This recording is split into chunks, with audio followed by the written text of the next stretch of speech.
Bahay na tayo mga mamshi at ito na may nabili na tayong pang-gift para sa pamangkin ni Dodong na babae, birthday niya.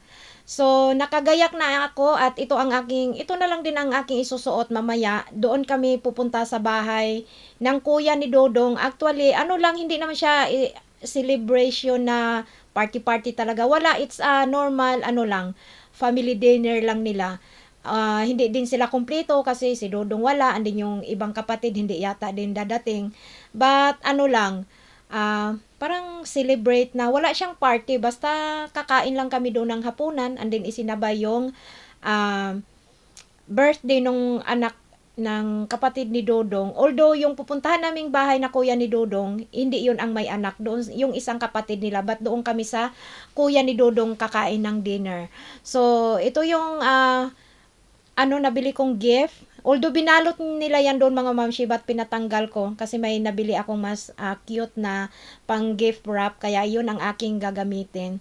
So ito yung aking nabili mga mamshi. Ayan, terno na panglakad na pajama, very comfy yan siya, napakalambot ng tela. So ang price niyan is 500 Turkish lira. So kayo na mag-compute kung magkano sa peso. After ko nito balot ng gift mga mamshi is ako'y gugura na din para magsundo ng aking anak kasi nasa school pa siya, and then bibihisan ko siya at susunduin kami dito ni Hipag. So makikisakay lang kami sa sasakyan nila Hipag kasi syempre hindi naman tayo marunong mag-drive. Kaya ayan.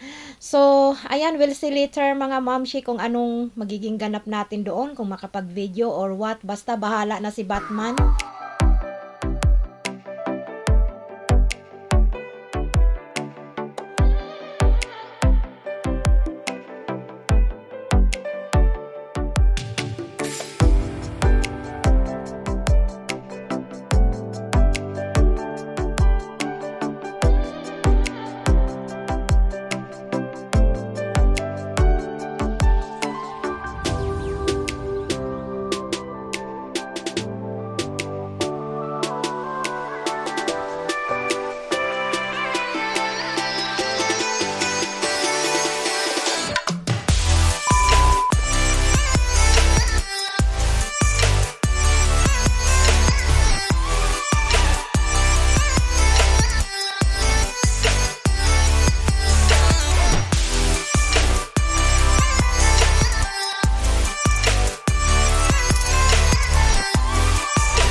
So ito yung mga food na hinanda ng asawa ng kuya ni Dodong mga mamshi. Ang dami ng food.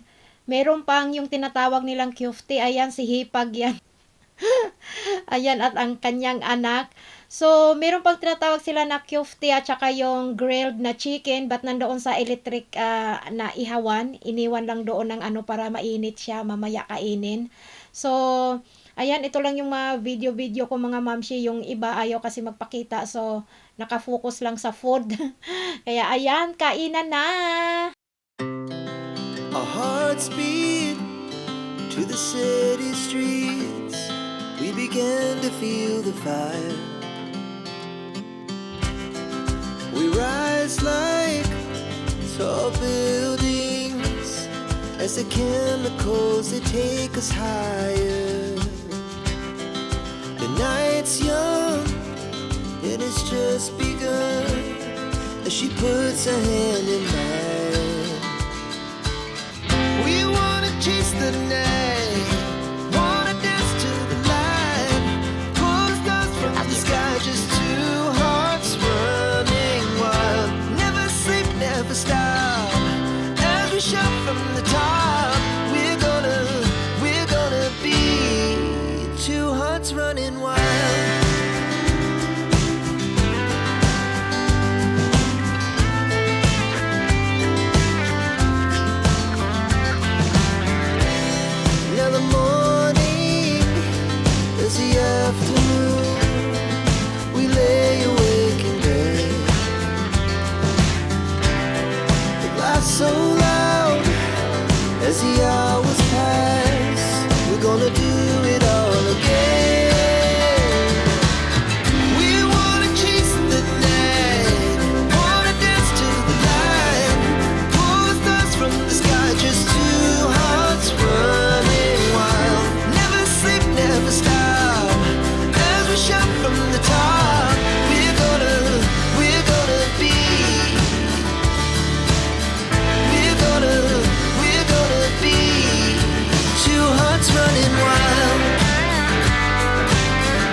mamshi, nakatapos din tayo mag-grocery.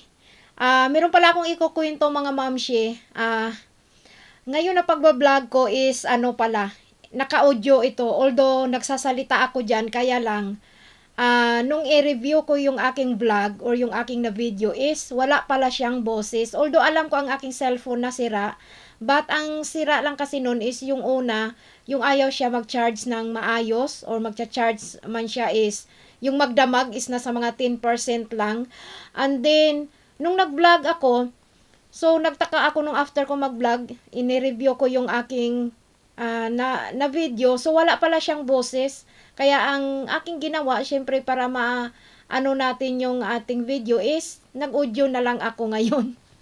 Although medyo sanay na rin naman ako sa pag-audio yung nagsasalita ka kasi parang hindi mo mahabol yung kung ano yung buka ng bibig mo sa sinasabi mo sa audio. So I wish na maano natin to. Pero bahala na basta ayan. So, ito pala yung aking mga pinamili mga mamshi. Ito yung sabon para sa washing. 10 kilos ito. Although ang aking palaging binibili either 10 or 12 kilos. So, walang stock na 12 kilos. Kaya ito ang aking binili na 10 kilos. At bumili na din ako nito. Pang all around na din to siya mga mamshi. Pang linis ng doon sa lutuan, doon sa lababo, sa CR, sa banyo. Ayan, pwede yan siya gamitin. Sa sahig, pwede din siya. So, itong sabon na to hindi ko na inakyat dyan sa mesa kasi syempre mabigat at saka mangangamoy sabon yung ating mesa. So, hindi naman kadamihan ang aking pinamili mga mamshi kung ano lang yung necessary talaga. Like nito is Tissue is Life dito. So, ayan, para yan sa CR. And then, ito namang blue is towel tissue para sa kitchen. And then, ayan, ang hirap pala mag-audio na hinahabol mo yung buka ng bibig. So, yan, shampoo ko. And then, ito naman is fabric softener. And then, ito is toothpaste. And then, ito naman sabon sa kamay. Yung hand soap na liquid. And then, yung isa is bleach. And then, ito naman is gatas. At ano pa ba? Ang hirap mag-audio. Oh, rice is life. And then, ito na carrots. So, ayan lang ang ating mga pinamili mga mamshi. So, ito lang yung ating vlog din. Wala tayong madaming ganap. But, ayan, pagtiyagaan nyo na lang ang ating walang kwentang vlog. So, thank you for watching. Bye-bye. God bless!